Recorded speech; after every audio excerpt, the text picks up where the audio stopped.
क्या मौत के बाद सब खत्म हो जाता है या फिर असली यात्रा वहीं से शुरू होती है?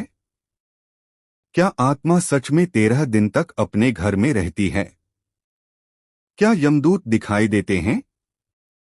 और क्या गरुड़ पुराण में बताए गए स्वर्ग और नरक सच हैं? सनातन धर्म के सबसे रहस्यमयी ग्रंथ गरुड़ पुराण में मृत्यु के बाद की ऐसी बातें लिखी हैं जिन्हें सुनकर किसी की भी रूह कांप जाए। आज की इस वीडियो में हम जानेंगे मृत्यु के बाद आत्मा के साथ क्या होता है, कैसे आत्मा यमलोक तक पहुंचती है, कौन तय करता है स्वर्ग और नरक, और आखिर क्यों कहा जाता है कि इंसान के कर्म ही उसकी असली पहचान हैं। मृत्यु क्या है? सनातन धर्म के अनुसार मृत्यु अंत नहीं है, ये सिर्फ आत्मा का शरीर बदलना है। भगवान श्री कृष्ण ने भगवद गीता में कहा था, जिस प्रकार मनुष्य पुराने वस्त्र त्याग कर नए वस्त्र धारण करता है, उसी प्रकार आत्मा पुराने शरीर को छोड़कर नया शरीर धारण करती है। आत्मा कभी नहीं मरती, वो सिर्फ शरीर बदलती है। लेकिन सवाल ये है, जब इंसान की मृत्यु होती है तो उस समय वास्तव में क्या होता है? गरुड़ पुराण के अनुसार मृत्यु के अंतिम क्षणों में इंसान का शरीर धीरे धीरे कमजोर होने लगता है, उसकी सांसें धीमी हो जाती हैं, आंखों के सामने अंधेरा छाने लगता है, और फिर एक ऐसा पल आता है जब आत्मा शरीर से अलग हो जाती है। कहा जाता है कि अच्छे कर्म करने वाले लोगों की आत्मा शांतिपूर्वक शरीर छोड़ती है, लेकिन जिन्होंने जीवन भर पाप किए हों, उनकी मृत्यु अत्यंत कष्टदायक होती है। मृत्यु के तुरंत बाद क्या होता है? गरुड़ पुराण के अनुसार मृत्यु के बाद आत्मा कुछ समय तक अपने शरीर के आसपास ही रहती है। वो अपने परिवार को रोते हुए देखती है, लेकिन किसी से बात नहीं कर पाती। आत्मा सब कुछ देख सकती है, लेकिन उसे कोई देख नहीं सकता। कई आत्माएं समझ ही नहीं पाती कि उनकी मृत्यु हो चुकी है। उन्हें लगता है कि वो अभी भी जीवित हैं। यही कारण है कि कुछ आत्माएं अपने घरों में भटकती रहती हैं। पुराणों में बताया गया है कि मृत्यु के बाद पहले 13 दिन बहुत महत्वपूर्ण होते हैं। इसी दौरान आत्मा को अपने कर्मों का एहसास होने लगता है। अगर परिवार वाले श्रद्धा और विधि विधान से कर्मकांड करें तो आत्मा को शांति मिलती है, लेकिन अगर ऐसा न किया जाए तो आत्मा बेचैन रह सकती है। यमदूत कौन होते हैं? गरुड़ पुराण के अनुसार मृत्यु के बाद यमराज के दूत आत्मा को लेने आते हैं। उन्हें यमदूत कहा जाता है। कहा जाता है कि पुण्य आत्माओं के लिए यमदूत शांत और दिव्य रूप में आते हैं, लेकिन पापी लोगों के लिए उनका रूप अत्यंत भयानक होता है। उनकी आंखें अंगारों जैसी लाल, चेहरा डरावना और आवाज भय से भरी होती है। गरुड़ पुराण में लिखा है कि पापी आत्माएं यमदूतों को देखकर कांपने लगती हैं, क्योंकि उन्हें अपने कर्म याद आने लगते हैं। आत्मा की यमलोक यात्रा अब शुरू होती है। आत्मा की सबसे कठिन यात्रा।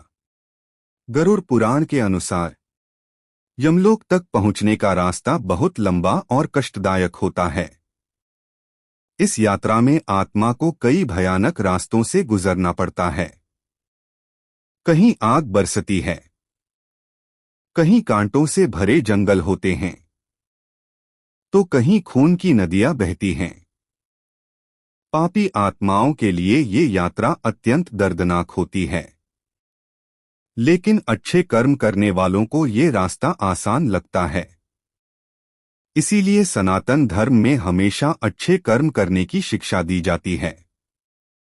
चित्रगुप्त का रहस्य। यमलोक में आत्मा को चित्रगुप्त के सामने लाया जाता है। चित्रगुप्त वो दिव्य देवता हैं जो हर इंसान के कर्मों का हिसाब रखते हैं। आपने जीवन में क्या अच्छा किया, क्या बुरा किया, सब कुछ लिखा जाता है। कहा जाता है कि इंसान अपने कर्मों से कभी बच नहीं सकता। हर झूठ, हर धोखा, हर पाप चित्रगुप्त के लेखे में दर्ज होता है। स्वर्ग और नरक। गरुड़ पुराण में स्वर्ग और नरक का विस्तार से वर्णन किया गया है। अच्छे कर्म करने वालों को स्वर्ग मिलता है, जहां सुख, शांति और दिव्यता होती है। लेकिन पापी आत्माओं को नरक भेजा जाता है। कहा जाता है कि नरक में अलग अलग पापों के लिए अलग अलग सजाएं होती हैं। जो लोग दूसरों को धोखा देते हैं, जो निर्दोषों को कष्ट देते हैं, या जो अपने माता पिता का अपमान करते हैं, उन्हें कठोर दंड मिलता है। 84 लाख योनियों का रहस्य। सनातन धर्म के अनुसार आत्मा को मोक्ष मिलने तक बार बार जन्म लेना पड़ता है। इसे पुनर्जन्म कहा जाता है। कहा जाता है कि आत्मा 84 लाख योनियों में भटकती है। कभी पशु, कभी पक्षी, तो कभी इंसान के रूप में जन्म लेती है। लेकिन इंसान का जन्म सबसे दुर्लभ माना गया है, क्योंकि सिर्फ इंसान ही मोक्ष प्राप्त कर सकता है। मोक्ष क्या है? मोक्ष यानी जन्म और मृत्यु के चक्र से मुक्ति। सनातन धर्म में इसे जीवन का अंतिम लक्ष्य माना गया है।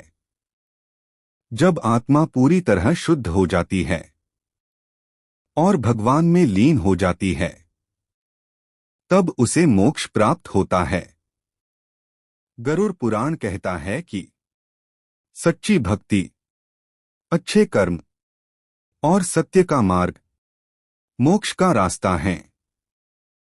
तो दोस्तों, गरुड़ पुराण हमें डराने के लिए नहीं, बल्कि सही रास्ता दिखाने के लिए लिखा गया था।